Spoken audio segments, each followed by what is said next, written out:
Sa gitna ng sunod-sunod na handaan, may paalala mga eksperto para maiwasan ang mga malalang sakit gaya ng alta presyon at stroke. May unang balita si Sandra Aguinaldo. Kahit mamantika at matataba, sinong hindi matatakam sa mga ganyang klaseng handa lalo tuwing holiday season? Ang Jose Reyes Memorial Medical Center nagpaalala sa pag-iingat sa stroke na nangyayari kapag naharang ang blood supply papunta sa utak. Para madaling tandaan, tinawag na Be Fast ang kampanyang inilunsad ng Health Department noong Agosto. Bawat letra kumakatawan sa palatandaan kung nakakaranas ng stroke. Balance o hirap sa pagbalanse. Eyes o panlalabo ng mata. Face o pangingiwi ng mukha. Arms o panghihina ng braso, speech o nabubulol ang salita, at time o oras na para isugod sa ospital. Kung maobserbahan daw ang ilan dito, dalhin na agad ang pasyente sa ospital. Mahalaga raw kasi ang unang 2 oras. Biglaan kasi ito eh.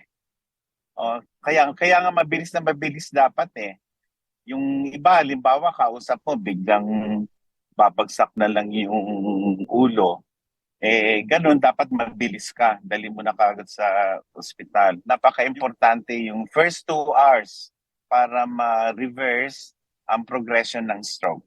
Sa datos ng Philippine Statistics Authority o PSA, mula January hanggang June ng taong ito, 31,205 ang namatay sa cerebrovascular disease gaya ng stroke. Katumbas yan ng 172 na patay kada araw. Kabilang sa mga sanhi ng stroke ay high blood pressure, mataas na kolesterol, paninigarilyo, labis na timbang at pagkakaroon ng diabetes. Inaalis din namin yung paniwala na pag kumain ka ng marami, ay bigla ka nang aatakihin.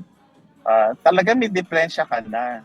So, kaya nga, ang habilin namin ay pa-check mo blood pressure mo, lalo na pag tumuntong ka na ng 40 anyos. Aminin natin na tuwing Kapaskuhan ay napaparami talaga at napapadalas yung kain po natin marami sa atin, hindi naman lahat. Sa JRRMMC, ang napansin nila na dagdagan ang mga pasyenteng naalta presyon nitong Kapaskuhan. Aside from accident, uso din ngayon high blood, hypertensive emergencies. Ilan sa paalala ng DOH, doon tayo sa masusustansyang pagkain at inumin. Mag-exercise, laging i-check ang inyong blood pressure at regular na magpa-check up. Ito ang unang balita. Sandra Aguinaldo para sa GMA Integrated News.